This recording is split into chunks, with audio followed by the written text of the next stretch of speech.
Suscríbete al canal y no te pierdas las próximas historias de zombies.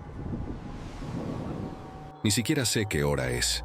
El hedor. Eso es lo primero que recuerdo de esta jornada infernal. Un hedor dulzón y metálico que se coló por los conductos de ventilación, incluso antes de que los informes oficiales llegaran desde Veracruz. Luego Tampico. Gritos en la radio, interferencias, palabras sueltas como ataques, mordiscos, fiebre rabiosa. Pensé en un brote químico, alguna toxina experimental descontrolada. La ingenuidad de entonces me revuelve el estómago ahora. El puente de mando se sentía frío, a pesar del calor húmedo que ascendía desde la costa. Mis manos no dejaban de sudar. Algo muy malo estaba pasando. Una sombra que se cernía sobre nosotros, invisible pero palpable en la tensión del aire. La confirmación llegó como un mazazo, un patógeno, rápido, brutal. Convertía a la gente en bestias. No, ni siquiera eso. Autómatas sin mente, impulsados solo por el instinto de agredir. Mi deber era claro, o eso creía: proteger la costa, auxiliar a los nuestros. Ordené el despliegue inmediato de los helicópteros para misiones de rescate. Vi los rostros de mi tripulación, jóvenes la mayoría, ansiosos por ayudar, sin comprender la magnitud del horror que íbamos a traer a bordo. Establecimos protocolos de cuarentena en el hangar B, creyendo que podríamos contenerlo, que seríamos un arca en medio del diluvio. Qué estúpidamente optimista fui. La esperanza es lo primero que se pudre en un apocalipsis. El primer evacuado que se transformó ocurrió en la zona de triage del hangar B. Un hombre de mediana edad, parecía sedado, tranquilo. Luego los espasmos, los ojos inyectados en sangre, un gruñido gutural que heló la sangre de los médicos. Mordió al teniente Salas antes de que pudieran reaccionar. Salas, un buen oficial, padre de 2 niñas. Lo vi caer, la sorpresa y el dolor en su rostro.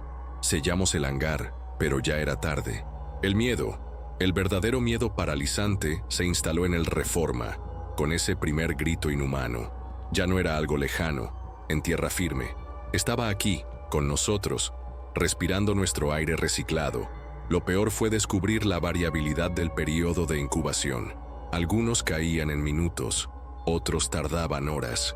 ¿Cómo diablos se supone que íbamos a hacer una criba efectiva así? Cada evacuado que subía por la rampa del helicóptero era una bomba de tiempo en potencia. Los rostros asustados de los civiles, buscando refugio, ahora me parecían máscaras que ocultaban al monstruo. La paranoia empezó a extenderse entre la tripulación como una enfermedad más. Cada tos, cada estornudo, provocaba miradas de recelo.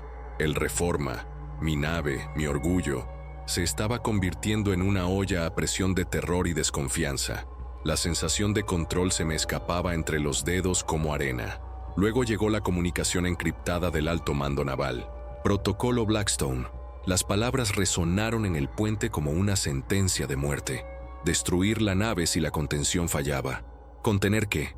¿Un fantasma que podía estar latente en cualquiera de nosotros? Sentí un frío glacial recorrer mi espalda. Miré a mi alrededor, a los hombres y mujeres que habían confiado su vida a mi mando. A este buque, la idea de ser yo quien diera esa orden. No, me negaba a considerarlo. Pero la autorización estaba ahí, una espada de Damocles pendiendo sobre nuestras cabezas, recordándonos que éramos prescindibles si nos convertíamos en una amenaza mayor.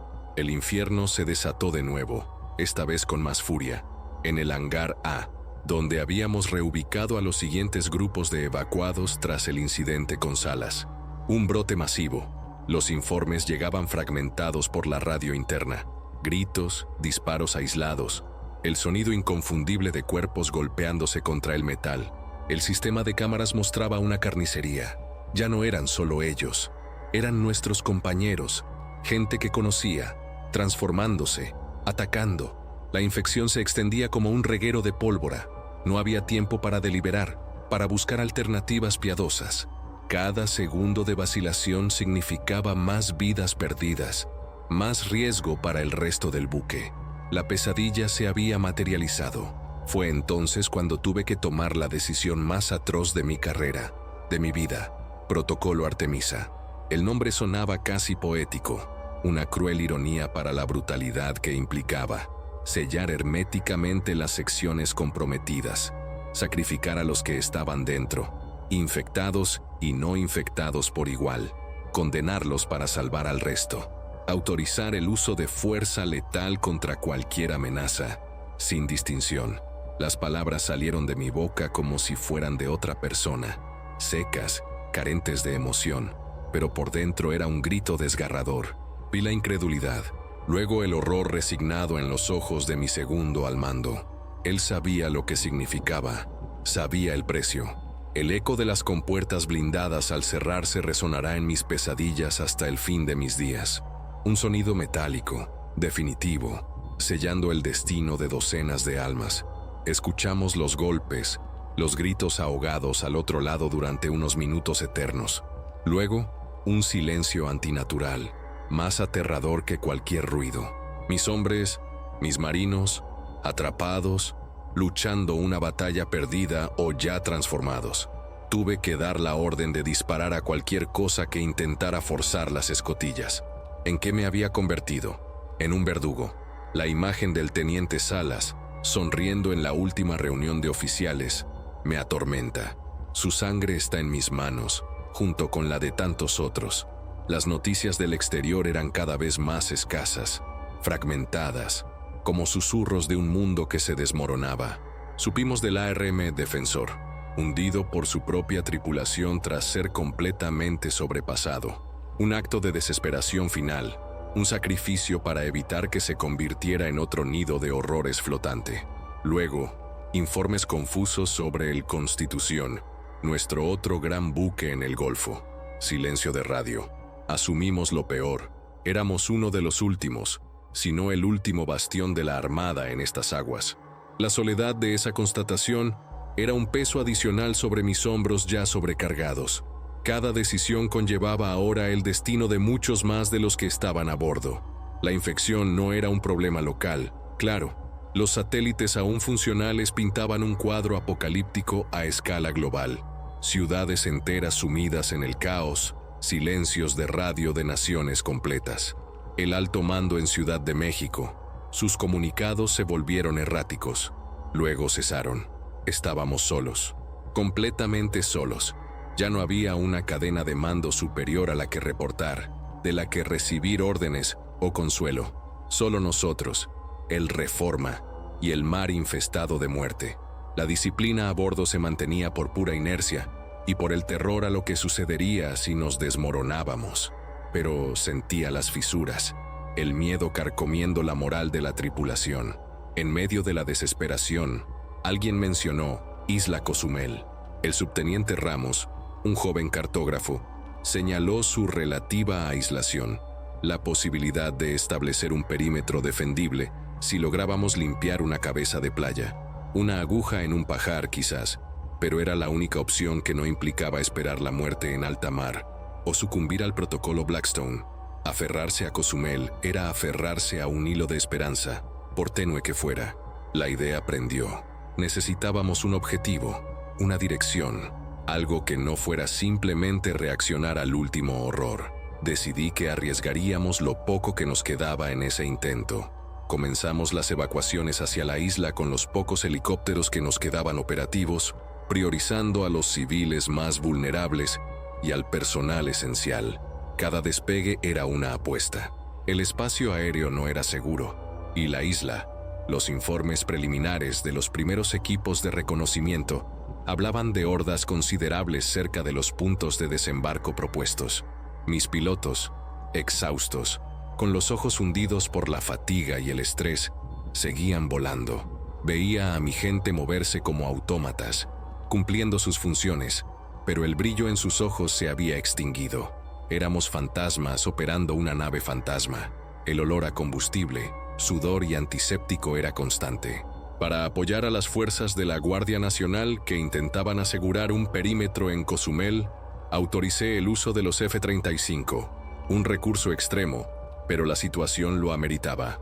Desde el puente, podíamos oír el rugido de sus motores al despegar y, a veces, el eco lejano de las explosiones en la isla. Los pilotos informaban de una resistencia feroz, de infectados surgiendo de todas partes, como una marea imparable. La Guardia Nacional estaba al límite.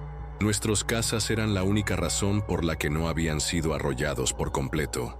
Era una visión dantesca, moderna y primitiva a la vez. Tecnología de punta contra una horda ancestral de pesadilla. La tragedia nos golpeó de nuevo, justo cuando una mínima sensación de progreso intentaba abrirse paso. Un Mi-17, regresando de Cozumel con más evacuados, se estrelló en la cubierta de vuelo.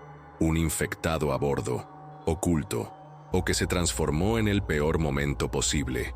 Vimos la secuencia por las cámaras de seguridad, el caos dentro de la cabina, el piloto perdiendo el control, la aeronave desplomándose sobre la cubierta con un estruendo metálico que sacudió toda la nave. El fuego se extendió rápidamente, columnas de humo negro y espeso ascendiendo hacia el cielo plomizo. Más gritos, más confusión, más muerte. El olor a carne quemada se mezcló con el de combustible derramado. Corrimos hacia la cubierta de vuelo, los equipos de control de daños luchando por contener las llamas entre los restos humeantes del helicóptero, cuerpos destrozados, algunos quemados hasta ser irreconocibles. El fuego amenazaba con alcanzar los polvorines de munición de los cazas cercanos. Fue un milagro que no ocurriera una catástrofe aún mayor. Perdimos a la tripulación del helicóptero y a varios de los evacuados, más hombres y mujeres valientes, desaparecidos en un instante. La cubierta de vuelo, nuestro único enlace aéreo seguro, ahora era un amasijo de hierros retorcidos y cadáveres. Cada golpe nos hacía más débiles, más vulnerables, al final de lo que parecieron 18 horas eternas de crisis ininterrumpida. El fuego en cubierta fue extinguido. El ARM Reforma seguía a flote, milagrosamente operativo, pero con cicatrices profundas, tanto en su estructura como en el alma de su tripulación. Habíamos rescatado a unos 700 civiles, un número que sonaba a victoria pírrica, comparado con el mar de sufrimiento que nos rodeaba, pero habíamos perdido a 46 de los nuestros, 46 almas. El peso de cada uno de ellos recaía sobre mí. Estaba exhausto, física y mentalmente destrozado.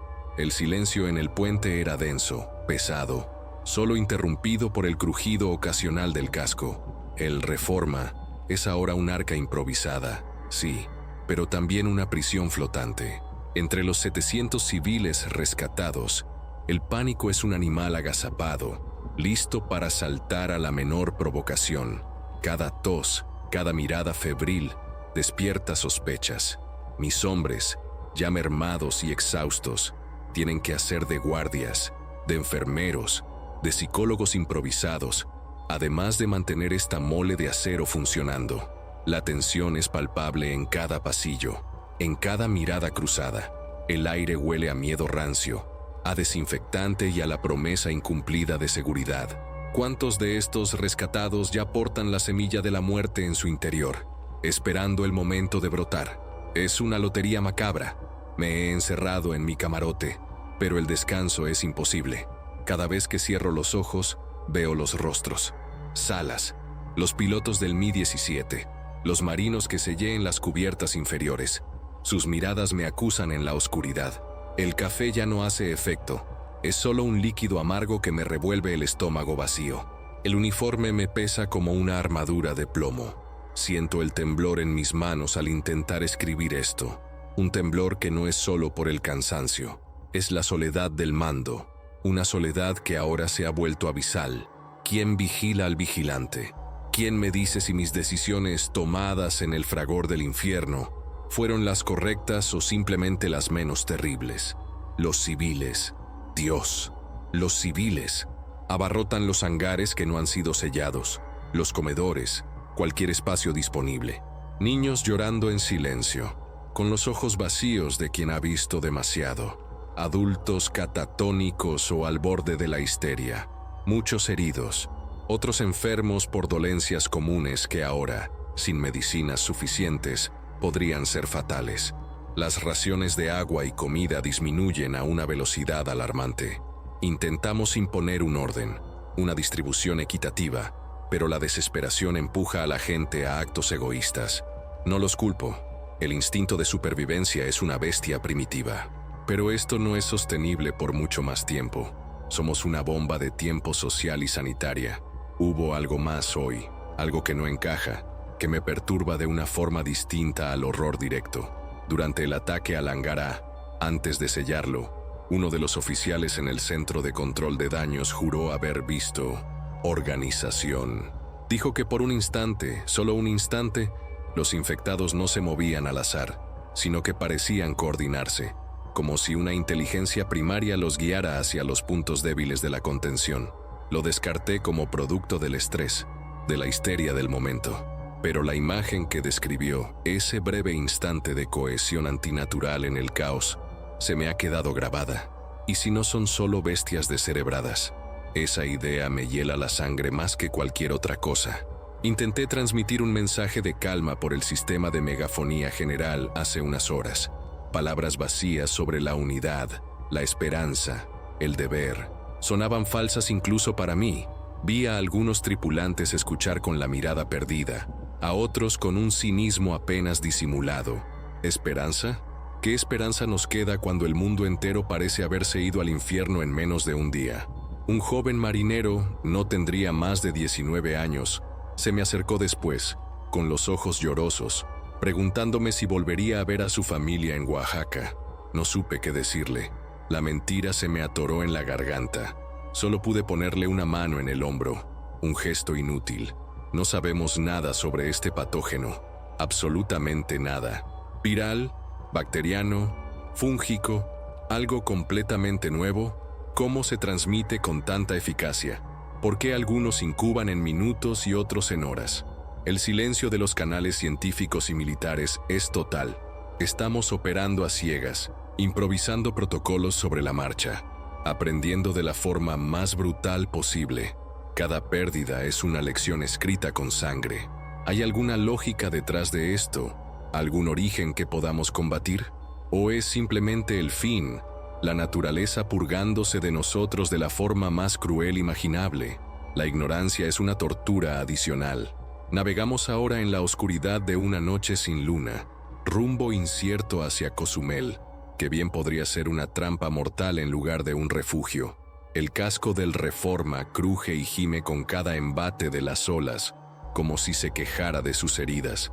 A lo lejos, en la costa, solo se adivinan los resplandores intermitentes de incendios distantes, como si el propio continente estuviera ardiendo. No hay luces de otras embarcaciones, no hay señales de vida, solo el sonido monótono de nuestros motores, un latido cansado en medio de un océano de muerte.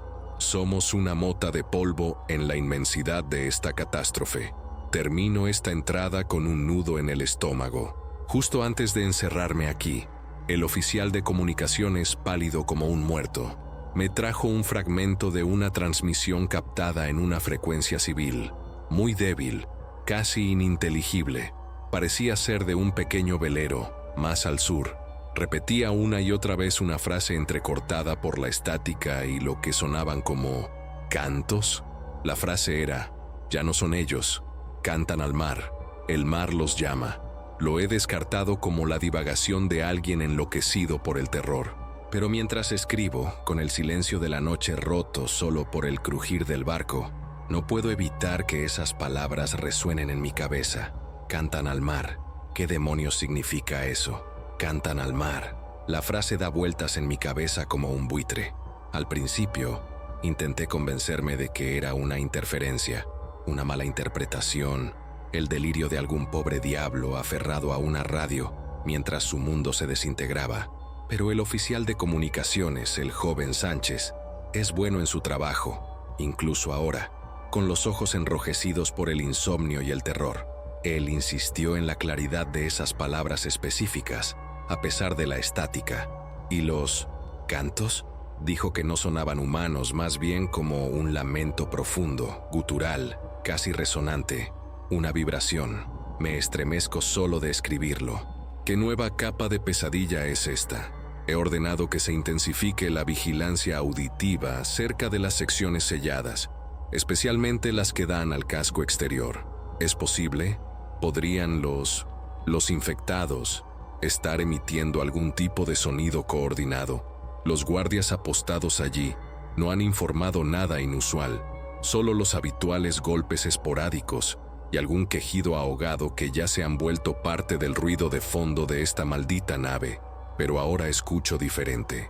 Cada crujido del metal, cada golpe de ola contra el casco, me parece llevar un matiz distinto, una intención oculta. Estoy al borde de la paranoia, lo sé, pero después de hoy, ¿qué es la paranoia sino una forma de realismo agudizado? Las comunicaciones con Cozumel son intermitentes, plagadas de interferencias.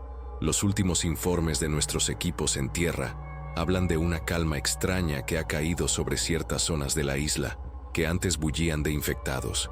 No una calma de victoria, sino una quietud expectante. Mis hombres allí no saben interpretarlo. Algunos sugieren que las hordas se han movido, buscando nuevas presas o rutas. Otros, los más jóvenes, susurran teorías más extrañas, influenciados por el ambiente enrarecido del Reforma. ¿Podría tener algo que ver con esa transmisión? ¿Se están congregando en la costa por alguna razón que no comprendemos? La falta de información clara es desesperante. Entre los civiles, el rumor de la transmisión, o versiones distorsionadas de ella, ha comenzado a esparcirse como una plaga invisible, a pesar de mis órdenes de mantenerlo en secreto. Ya no es solo miedo lo que veo en sus ojos. Hay algo más, una especie de fascinación mórbida, un terror casi religioso. He visto a algunos rezando en voz alta, no a Dios, sino a figuras marinas olvidadas, a antiguos ídolos paganos. Otros simplemente se sientan y miran fijamente el oscuro vaivén del mar a través de los portillos reforzados, como si esperaran una señal. La disciplina se erosiona, reemplazada por un fatalismo silencioso y espeluznante. El Reforma se siente cada vez más como un manicomio flotante. El agotamiento me hace dudar de mis propios sentidos. Ese leve zumbido que creo oír a veces por debajo del ruido de los motores, ¿es real o producto de mi mente exhausta? ¿Las sombras en los rincones de mi camarote se mueven o es solo el juego de la luz de emergencia? Miro mis manos, todavía manchadas con algo de sangre seca de un herido que intenté ayudar en la cubierta de vuelo. Esta sangre, esta carnicería, es el único lenguaje que nos queda. Me aferro a la rutina de esta bitácora como un náufrago a un madero, un intento desesperado de imponer un orden, una narrativa, a un caos que amenaza con devorarlo todo. Desde el ventanal del puente, el mar es una extensión negra e indiferente. No hay estrellas esta noche, solo una capa densa de nubes que parece presionar hacia abajo, ahogándonos. Pero a veces, creo ver un brillo fosforescente muy a lo lejos, bajo la superficie, como el que describen los viejos marinos en sus leyendas sobre criaturas abisales. Probablemente solo sea mi imaginación, o algún fenómeno natural que mi cerebro cansado distorsiona. Pero después de "cantan al mar", cada ola, cada reflejo en el agua, adquiere un significado siniestro. Siento como si el propio océano se hubiera vuelto cómplice de esta locura. El teniente Armendáriz, mi jefe de ingenieros, un hombre normalmente pragmático y estoico, vino a verme hace poco. Tenía la mirada perdida. Dijo que sus hombres en la sala de máquinas han escuchado vibraciones extrañas a través del casco, no los golpes de los infectados que conocemos, sino algo más rítmico, profundo, que parece venir de fuera, de las profundidades. Al principio lo atribuyó a la tensión estructural del barco, pero ahora, con la noche, dice que se ha vuelto más insistente, como un llamado. Vi el miedo genuino en sus ojos, el miedo de un hombre que conoce cada sonido de su nave y ahora escucha algo ajeno, incomprensible. Me quedo solo en el puente, con la bitácora abierta y la pluma temblando en mi mano. Cantan al mar, el mar los llama. ¿Y si no es solo una frase delirante? ¿Y si este patógeno es más que una simple enfermedad? Si tiene algún tipo de conciencia colectiva, una conexión con algo ancestral y terrible que yace en las profundidades. ¿Qué pasa si los que encerramos abajo no están simplemente muriendo o enloqueciendo, sino transformándose en algo más, respondiendo a una llamada que no podemos oír, pero que ellos sí? La idea de que esta amenaza pueda tener una inteligencia, una voluntad que trasciende la simple violencia, es la realización más oscura y perturbadora de esta jornada infernal. El verdadero horror podría estar apenas comenzando a revelarse. ¿O sigue siendo la misma noche interminable? No he dormido. Cada crujido del Reforma, cada gemido del metal fatigado, lo interpretaba como un eco de esos supuestos cantos, de esas vibraciones inhumanas. La frase «el mar los llama» se ha convertido en un mantra oscuro en mi mente. Me levanté varias veces para mirar por el portillo de mi camarote, esperando ver algo en la negrura del agua, alguna confirmación de mis temores. Solo oscuridad y el reflejo de mi propio rostro demacrado, un espectro más en esta nave de espectros. La idea de una inteligencia coordinada detrás de esta plaga, una que resuena con el océano, es una locura que se niega a abandonarme. Los informes de la primera guardia matutina no traen consuelo. El teniente Armendáriz confirma que las vibraciones en el casco, cerca de la sala de máquinas y en las secciones inferiores selladas, no solo continúan, sino que parecen haber aumentado en ritmo, intensidad, no puede precisarlo, pero sus hombres están al límite. Algunos se niegan a bajar a las cubiertas más profundas si no es en grupos grandes y armados. El miedo es ahora una criatura tangible que acecha en las entrañas del buque. Aún no hay informes de cantos audibles desde las secciones selladas, solo los golpes y quejidos habituales, pero la tensión es insoportable. Algo está cambiando. He tomado una decisión, arriesgada, quizás estúpida, pero la inacción es peor. Vamos a intentar enviar un ROV, vehículo operado remotamente, para inspeccionar el casco exterior, especialmente en las áreas donde se reportan las vibraciones más fuertes y cerca de las descargas de las sentinas de las cubiertas selladas. Si hay algo allí abajo, si esos seres están respondiendo a algo o emitiendo algo, necesito saberlo. Es una aguja en un pajar, y el ROV es uno de los pocos que nos quedan operativos para inspecciones submarinas. Pero no puedo seguir navegando a ciegas mientras una amenaza desconocida podría estar literalmente adhiriéndose a nosotros o llamando desde las profundidades. La moral de la tripulación está por los suelos. Los rumores sobre los cantos del mar y las vibraciones fantasma se han mezclado con el agotamiento extremo y el trauma de las pérdidas de ayer. Veo miradas vacías, hombres que cumplen órdenes con la precisión de autómatas pero sin chispa alguna. La disciplina se mantiene, sí, pero es frágil, quebradiza, un empujón más, un horror nuevo, y temo que todo se venga abajo. El oficial de seguridad me informó de un par de altercados menores entre civiles desesperados por agua y comida. Nada grave, por ahora, pero son síntomas de una enfermedad que se extiende más allá del patógeno. Intentamos contactar de nuevo con Cozumel al amanecer. La comunicación sigue siendo pésima, pero logramos obtener un mensaje fragmentado del pequeño contingente de la Guardia Nacional que aún resiste.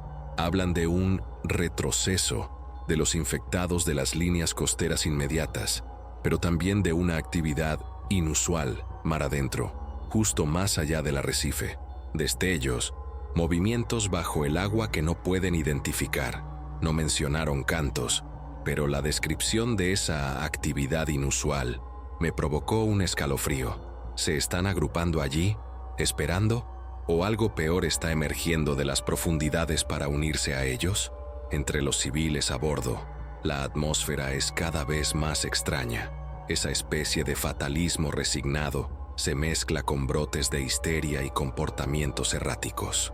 Una mujer mayor que perdió a toda su familia en Veracruz fue encontrada esta mañana intentando abrir una escotilla de evacuación, diciendo que el mar la llamaba para reunirse con sus hijos.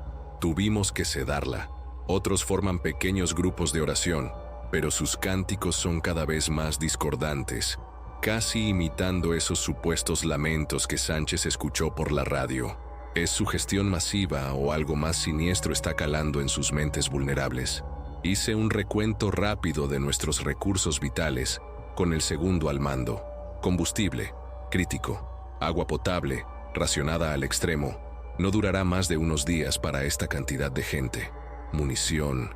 Hemos gastado una cantidad alarmante, especialmente los calibres pequeños para el control de infectados a bordo, medicamentos, casi agotados, y personal. Cada día perdemos más, ya sea por el patógeno, por accidentes o por el puro desgaste mental y físico. Somos una isla a la deriva, con provisiones que se agotan y un enemigo que no solo nos asedia desde fuera, sino que evoluciona y, quizás, nos llama desde abajo. Mientras supervisaba los preparativos para el lanzamiento del Air Robe desde el hangar de estribor, aún dañado por el incendio del helicóptero, uno de los técnicos me mostró algo en el monitor de una de las cámaras externas de popa, la que enfoca la estela del barco. Entre la espuma y el agua revuelta, por un instante fugaz apareció una forma oscura, alargada, demasiado grande para ser un tiburón, demasiado deliberada en su movimiento. Desapareció antes de que pudiéramos hacer zoom o fijarla. Pura sugestión, me dije. Un tronco, un banco de algas. Pero la imagen se quedó conmigo. Otra pieza en este rompecabezas de horror creciente. El abismo nos observa. El lanzamiento del Robe Tritón se realizó en un silencio casi reverencial. Solo el zumbido de sus motores y el chirrido del cabrestante, rompiendo la quietud tensa del hangar de estribor. Un pequeño grupo de técnicos y oficiales nos apiñábamos alrededor de la consola de control, nuestros rostros iluminados por el brillo pálido de los monitores. Cada hombre allí sabía lo que estaba en juego, la posibilidad de encontrar respuestas o de sumergirnos aún más en esta pesadilla incomprensible. El aire estaba cargado de una mezcla de esperanza frágil y pavor anticipado. Enviábamos a nuestro pequeño mensajero metálico a espiar un abismo que quizás era mejor no perturbar. El descenso del Tritón fue lento, agónicamente lento. Las cámaras transmitían imágenes borrosas del casco del Reforma, cubierto de incrustaciones y de las cicatrices aún frescas del combate en la costa. A medida que se acercaba a las zonas donde se habían reportado las vibraciones más intensas, cerca de las tomas de agua de refrigeración y bajo las cubiertas selladas, los sensores de audio del ROV comenzaron a registrar un leve zumbido persistente, casi imperceptible, que no correspondía a ningún sonido conocido de la nave. No eran golpes, no eran los quejidos de los infectados que esperábamos. Era algo más, una resonancia grave, subterránea, que parecía filtrarse desde el propio metal del casco, o quizás desde más allá. Entonces, el operador del ERROV, el joven Alférez Méndez, contuvo el aliento. En la pantalla principal, iluminada por los potentes focos del Tritón, apareció algo. Adherido al casco, justo debajo de la línea de flotación de una de las secciones selladas, había una masa, oscura, pulsante, con una textura orgánica que no se parecía a nada que hubiéramos visto. No eran algas, no eran percebes. Parecía tejido, como si algo estuviera creciendo sobre el acero, o intentando perforarlo desde dentro, alimentado por lo que sea que estuviera ocurriendo en esas cubiertas condenadas. Un escalofrío colectivo recorrió la sala de control. Aquello no estaba allí antes. Aquello estaba vivo. Méndez intentó acercar más el ROV para obtener una imagen más clara, para tomar una muestra si era posible. En ese momento, la masa pareció reaccionar.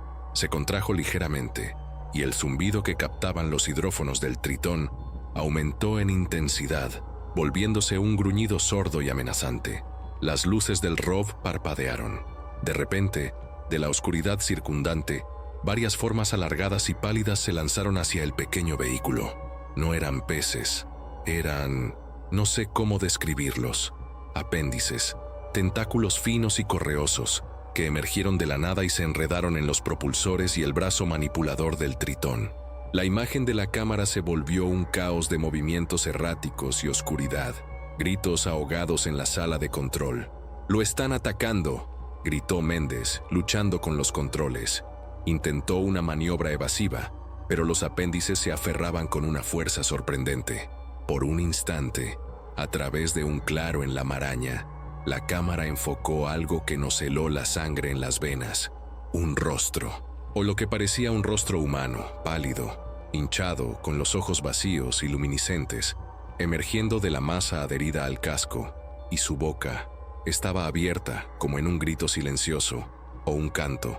Luego, la transmisión se cortó, estática. El Tritón estaba perdido.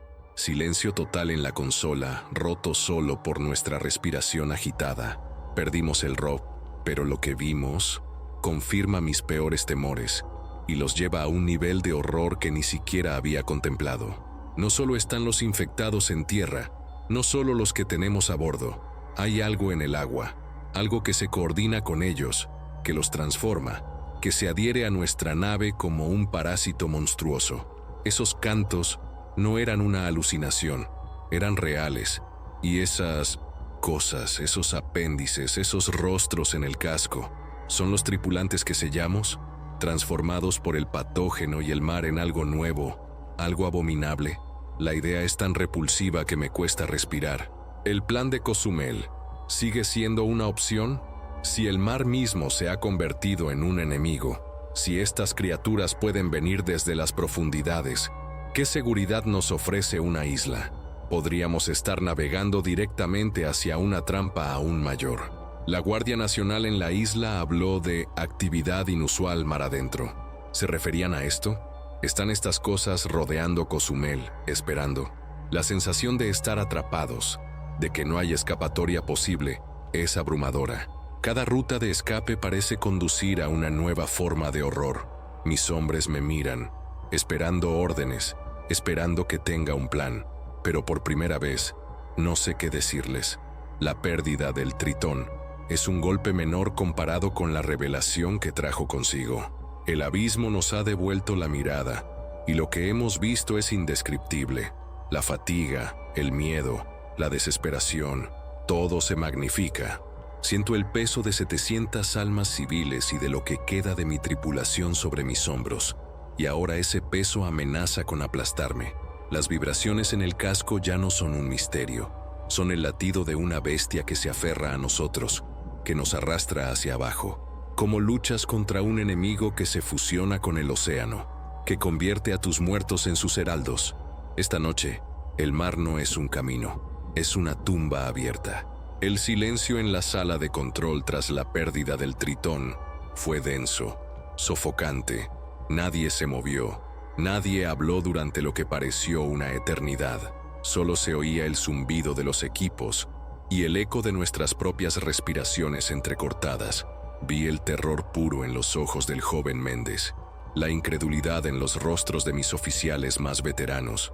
Tuve que tragar saliva varias veces para encontrar mi voz, para proyectar una calma que no sentía en absoluto. El manual no tiene un capítulo para esto, para cuando el enemigo no solo muerde y araña, sino que crece en el casco de tu nave y canta desde las profundidades. Mis primeras órdenes fueron secas, casi automáticas, un intento de aferrarme a la apariencia de control. Dupliquen la guardia en todas las cubiertas inferiores. Cualquier sonido anómalo, cualquier filtración, repórtenla de inmediato. Quiero un informe sobre la integridad estructural de las secciones donde el ROV detectó esas anomalías. Usen los sensores internos, lo que sea que tengamos. ¿Cómo evalúas la integridad del casco contra un enemigo que parece querer fusionarse con él? ¿Cómo luchas contra algo que podría estar usando a tus propios muertos como anclas vivientes? Las preguntas se agolpaban, cada una más aterradora que la anterior. El plan de Cozumel ahora parece una broma macabra. Un refugio en una isla cuando el mar mismo es una cuna de horrores, cuando esas cosas podrían estar arrastrándose por las playas, emergiendo de las olas. Sin embargo, ¿qué otra opción tenemos? Quedarnos en mar abierto es convertirnos en una incubadora flotante, esperando que esas protuberancias en el casco terminen por abrirse paso o que las criaturas del fondo nos arrastren. La discusión con mi segundo al mando fue breve y sombría. Ambos sabíamos que nuestras opciones se habían reducido de malas a infernales. Cozumel podría ser una trampa, pero quedarse inmóvil era una sentencia de muerte segura y quizás más horrible. Decidí no comunicar la naturaleza exacta de lo que vimos con el ROV al resto de la tripulación, ni a los civiles. No todavía. El pánico ya es un compañero constante. Esta nueva verdad lo desataría con una furia incontenible. Nos limitamos a informar de actividad hostil submarina no identificada y la pérdida del vehículo. Pero la verdad tiene una forma de filtrarse. Los técnicos que estaban en la sala de control, sus rostros lo decían todo. El miedo tiene un olor, una textura, y ahora impregna cada rincón del Reforma con una intensidad renovada. Siento que estoy tratando de contener una inundación con mis propias manos. Esta noche, la carga del mando se siente diferente. Ya no es solo la responsabilidad por las vidas, por las decisiones tácticas. Es el peso de lo desconocido, de lo incomprensible. Esto no es una guerra, no es una epidemia como las que estudiamos. Esto se siente antiguo, primordial, como si hubiéramos despertado algo que dormía en las profundidades, algo que la humanidad nunca debió perturbar. Las leyendas de los marineros, los mitos de criaturas abisales, cuánto de ello era fantasía y cuánto una advertencia olvidada. Me encuentro mirando los mapas náuticos, las fosas oceánicas, con una nueva y terrible aprensión. Lo que enfrentamos desafía toda lógica. Los informes de las cubiertas inferiores son cada vez más inquietantes. Ya no solo se escuchan las vibraciones y el zumbido grave. Ahora, algunos guardias juran oír susurros, débiles, justo al otro lado del acero del casco, en las zonas donde el ROV vio esas masas orgánicas. Dicen que no son palabras claras, sino una especie de cadencia, sílabas líquidas que se mezclan con el crujido de la nave. Al principio, lo atribuí al estrés, a la sugestión, pero los informes provienen de diferentes hombres, en diferentes turnos, todos describiendo lo mismo con una consistencia aterradora. ¿Están intentando comunicarse o es solo el sonido de su digestión? Reuní a mis oficiales de más alto rango en mi camarote.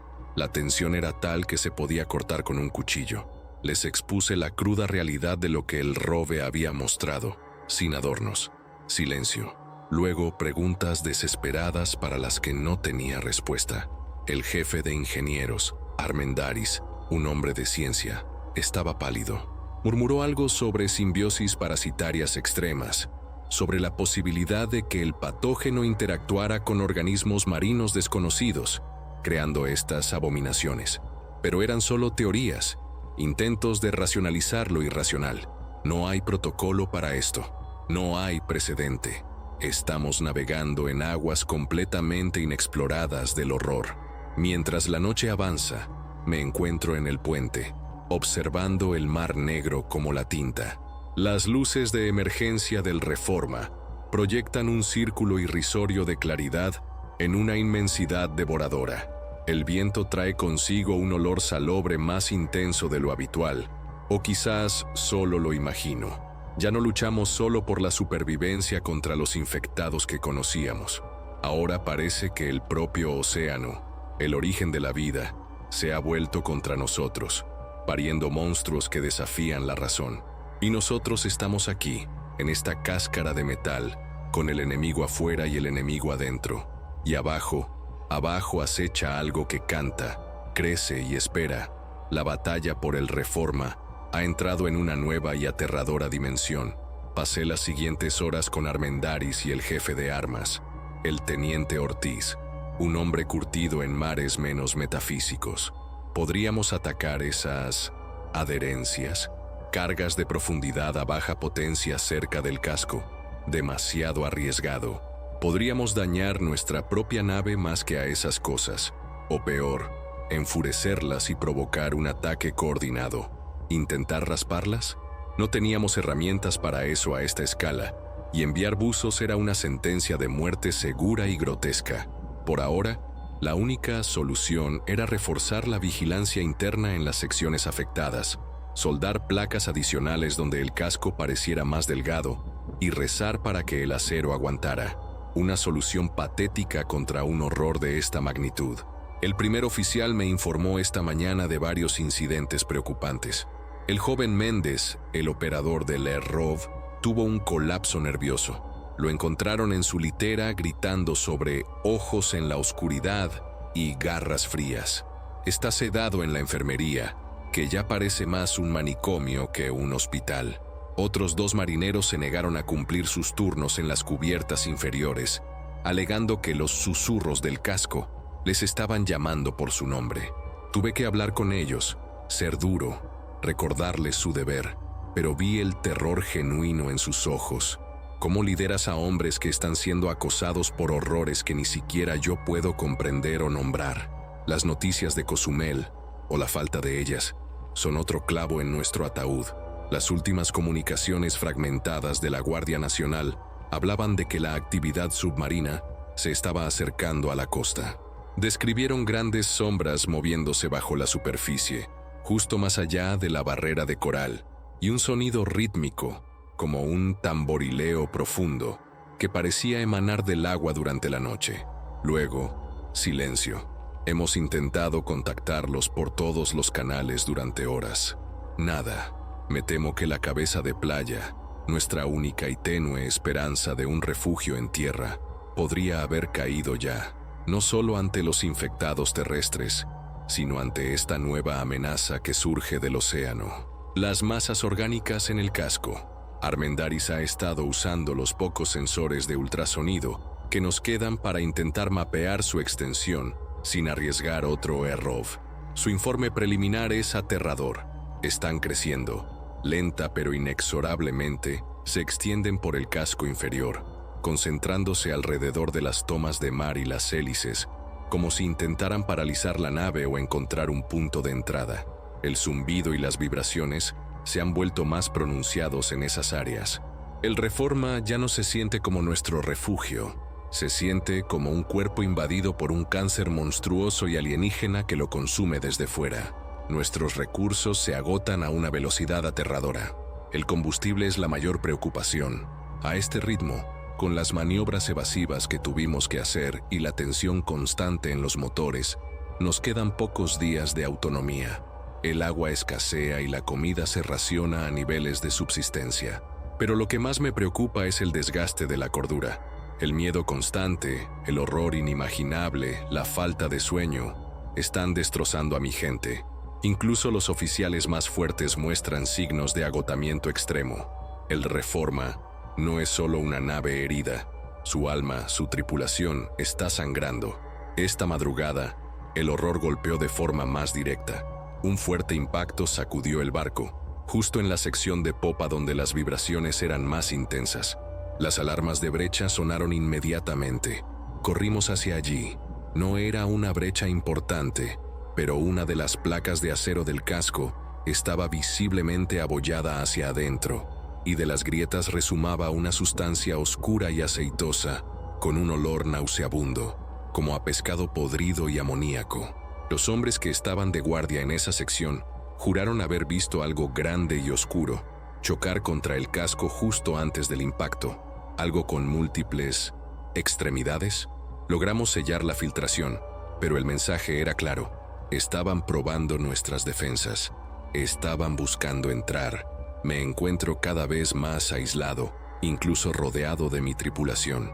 ¿Cómo compartir el verdadero alcance de mis temores sin provocar un pánico masivo?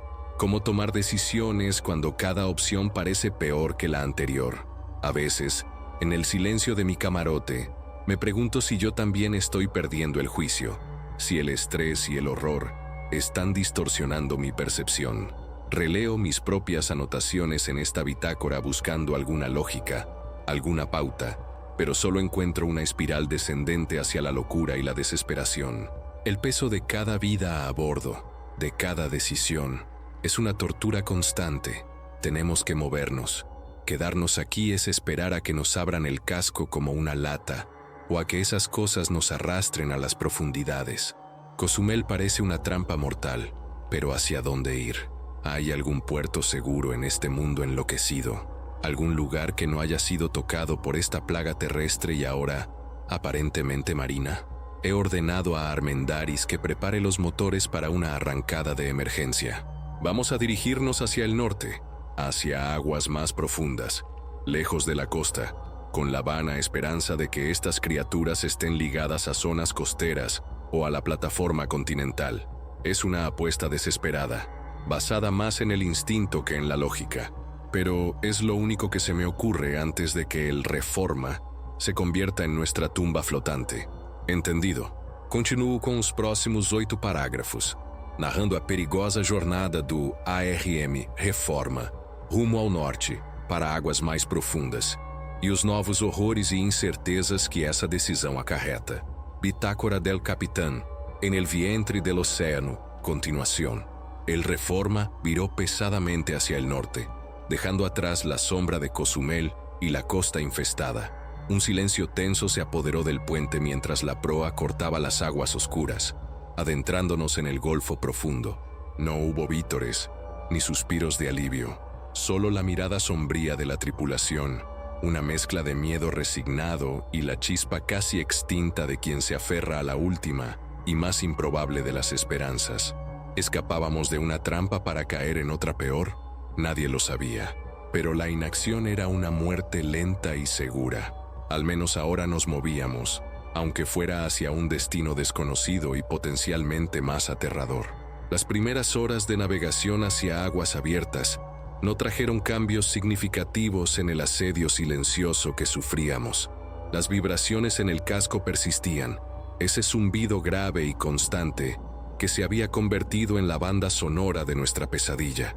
Las masas orgánicas seguían allí, aferradas a nosotros como una enfermedad incurable. Algunos oficiales sugirieron que quizás la presión de las profundidades podría afectarlas, o que su radio de acción estaba limitado. Ilusiones. El mar es vasto, y sus horrores, al parecer, también lo son. Sentía los ojos de toda la tripulación clavados en mí, esperando una señal, una palabra de aliento que no podía ofrecer con honestidad. A medida que nos alejábamos de la plataforma continental y el fondo marino caía a profundidades insondables, los operadores de sonar comenzaron a reportar lecturas extrañas. No eran los ecos metálicos de otros buques, ni los perfiles familiares de la vida marina conocida. Eran contactos masivos, demasiado grandes para ser ballenas, moviéndose a profundidades donde la luz solar nunca ha llegado. Formas difusas y gigantescas que aparecían y desaparecían de las pantallas, como fantasmas abisales. ¿Eran la fuente de los cantos, la inteligencia que guiaba a las criaturas costeras? ¿O algo completamente diferente, un horror aún más antiguo y vasto despertado por la catástrofe global? La inmensidad del océano abierto, lejos de cualquier referencia terrestre, comenzó a tener un efecto psicológico palpable en todos a bordo. El cielo gris plomizo se fundía con el mar igualmente gris, en un horizonte infinito y opresivo. Éramos una mota de acero en un universo de agua y silencio. Un silencio solo roto por el gemido del viento y el latido constante de nuestros motores y las vibraciones del casco. La sensación de aislamiento era total, absoluta. Si algo nos sucedía aquí, nadie lo sabría jamás.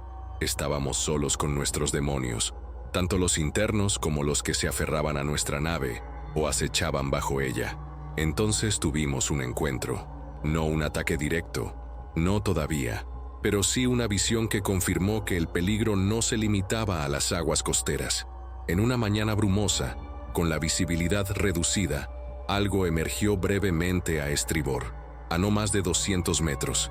Era gigantesco, una espina dorsal segmentada, del color del basalto mojado, arqueándose fuera del agua por un instante antes de volver a sumergirse con una ondulación poderosa que envió olas considerables hacia nosotros. No vimos cabeza ni cola, solo esa porción titánica de un cuerpo que debía ser inmenso. El oficial de guardia gritó, y varios marineros en cubierta quedaron paralizados, señalando con el dedo el lugar donde la bestia había desaparecido. El mar se tragó la evidencia, pero no el terror que dejó. La situación de los civiles en los hangares y sollados es cada vez más precaria. El hacinamiento, la falta de higiene, la escasez de alimentos y agua potable están empezando a causar brotes de enfermedades, disentería, infecciones respiratorias. La enfermería está desbordada, y el doctor Ramírez, un hombre admirable que no ha dormido en días, está al límite de sus fuerzas y recursos. Ha habido peleas por las raciones, intentos de robo. La fina capa de civilización se está desvaneciendo, revelando la desesperación animal que yace debajo. Mis hombres hacen lo que pueden para mantener el orden, pero ellos también están al borde del colapso. Somos una olla a presión a punto de estallar. ¿Qué es este enemigo?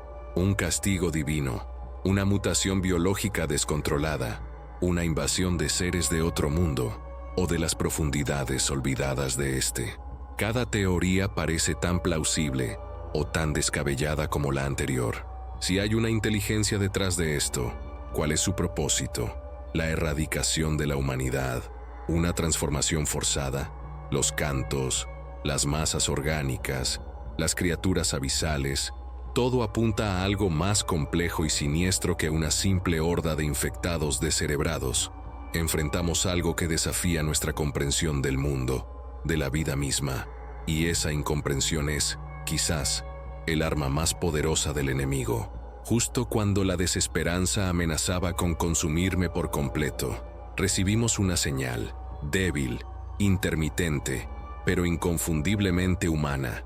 Una transmisión automática de socorro en una frecuencia de emergencia internacional, repetida en varios idiomas.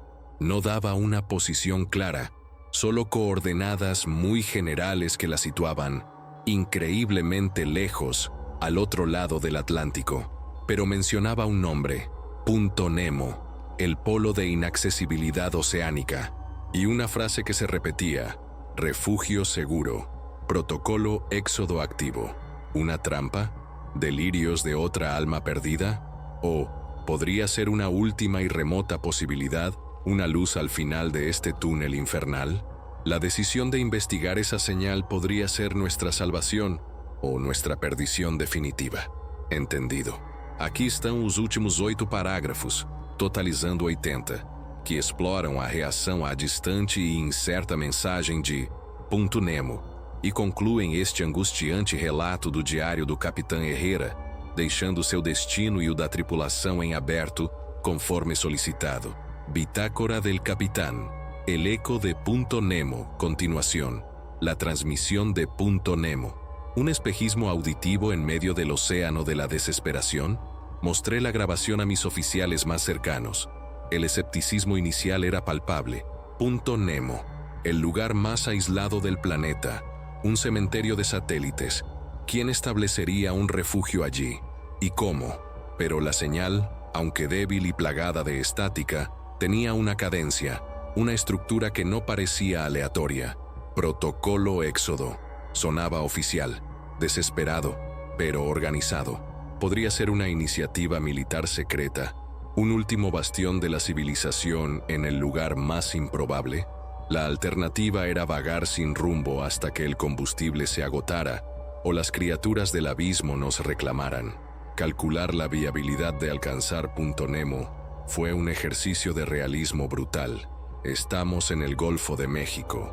Punto Nemo está en el Pacífico Sur, a miles y miles de millas náuticas.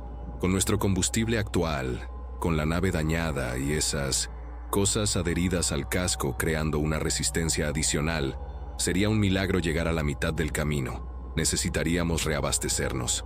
Algo imposible en este mundo muerto. La comida, el agua, los suministros médicos se agotarían mucho antes. Exponer la idea a la tripulación o a los civiles sería cruel. Ofrecer una esperanza tan remota que casi era una burla. Sin embargo, la inacción nos estaba matando. El norte no había ofrecido respiro. Las profundidades parecían albergar sus propios horrores. Esa señal, por tenue que fuera, era la única dirección, el único susurro de posible vida en un planeta que gritaba muerte. Tras una noche de cálculos febriles y discusiones sombrías con Armendáriz y mi segundo, tomé la decisión más arriesgada de mi carrera. No intentaríamos llegar a Punto Nemo directamente, era imposible, pero pondríamos rumbo al sur, hacia el estrecho de Magallanes. Si lográbamos cruzar al Pacífico, si la señal persistía, si algún milagro ocurría, quizás, era una cadena de quizás insostenible, pero era mejor que esperar el fin. Comuniqué a la tripulación solo una parte de la verdad, que habíamos interceptado una señal que sugería actividad organizada más al sur, y que investigaríamos. No mencioné Punto Nemo. No todavía. Vi un atisbo de algo parecido a la esperanza en algunos rostros cansados, la simple idea de un objetivo concreto, por vago que fuera. En otros, solo vi la misma resignación. Sabían que las probabilidades estaban en nuestra contra, independientemente de la dirección que tomáramos. Los civiles, ajenos a esta nueva y tenue directriz, seguían sumidos en su letargo de miedo y privaciones, su mundo reducido al espacio sucio y abarrotado que les había tocado en esta arca de los condenados. El Reforma viró una vez más, esta vez hacia el sur, en un largo y tortuoso camino que, si todo salía de una forma casi inimaginable, nos llevaría hacia el Pacífico. Cada milla náutica era un triunfo pírrico contra la desesperación. El mar seguía siendo un enemigo silencioso y vigilante. Las vibraciones en el casco continuaban. Los susurros parecían a veces más insistentes, como si las criaturas adheridas a nosotros protestaran por el cambio de rumbo, o quizás nos siguieran con una paciencia depredadora hacia cualquier destino que eligiéramos. La sensación de ser observados, de ser acosados por algo que no podíamos ver ni comprender del todo, no nos abandonaba. Una tarde, mientras navegábamos por aguas más cálidas acercándonos al Ecuador, ocurrió algo que reavivó nuestros temores más profundos sobre la amenaza marina. Uno de los vigías alertó sobre una gran mancha oscura en el agua, a varios kilómetros de distancia. Con los prismáticos pudimos ver que era una enorme concentración de sargazo, pero se movía de forma extraña, cohesionada, casi como un único organismo gigantesco, y en su centro, algo parecía pulsar con una luz bioluminiscente pálida. No nos acercamos. Desviamos el rumbo, añadiendo más días a nuestro ya imposible viaje. ¿Era otro nido de esas criaturas? ¿O la manifestación de algo aún más grande y terrible? La responsabilidad de esta decisión, de arrastrar a estas casi 1000 almas hacia un destino tan incierto, basado en una señal fantasma, pesa sobre mí como una losa de plomo. Cada noche, el sueño es un lujo esquivo, poblado de rostros acusadores y monstruos abisales. Soy un líder visionario aferrándome a la última esperanza, o un loco llevando a su gente a una muerte segura en el lugar más remoto de la tierra. No hay respuestas, solo el crujido constante de la nave, el olor a sal, a miedo y a enfermedad, y la inmensidad del océano que nos rodea, indiferente a nuestro sufrimiento. Esta bitácora es mi única confidente, el único lugar donde puedo verter la cruda verdad de nuestra situación. Mientras el Reforma avanza penosamente hacia el sur, hacia una posibilidad tan remota que roza la fantasía, me aferro a la disciplina de estas anotaciones.